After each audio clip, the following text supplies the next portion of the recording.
ఇలా కొద్దిగా మునగాకును తీసుకొని ఆకులు మాత్రమే ఒలుచుకొని 2-3 సార్లు వాష్ చేసుకొని వాటిని పూర్తిగా డ్రై చేసుకోవాలండి.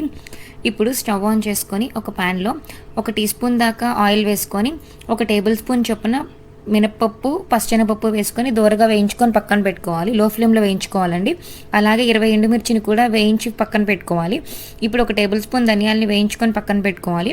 ఇప్పుడు 3 కప్పుల మునగాకు, 1 కప్పు కరివేపాకు వేసి లో ఫ్లేమ్‌లోనే ఫ్రై చేసుకున్నాక స్టవ్ ఆఫ్ చేసి 2 టేబుల్ స్పూన్ల నువ్వులు వేసుకోవాలి.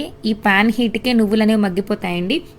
ఇప్పుడు మిక్సీ జార్లో పప్పులు, ఎండుమిర్చి, వెల్లుల్లి రెబ్బలు వేసి గ్రైండ్ అయ్యాక ఈ మునగాకు తగినంత సాల్ట్ వేసి బ్లెండ్ చేసుకోవాలి. 1/2 టీ స్పూన్ చింతపండు వేసుకొని ఇంకొకసారి బ్లెండ్ చేసుకుంటే మన టేస్టీ మునగాకు పొడి రెడీ అయిపోయినట్టే. దీన్ని వేడి వేడి అన్నంలో 2 టేబుల్ స్పూన్లు మునగాకు పొడి, కొద్దిగా నెయ్యి వేసుకొని తింటే నడుము నొప్పే కాదు 300 రకాలకు పైగా నొప్పులన్నీ దూరం అయిపోతాయి. Do follow for more videos.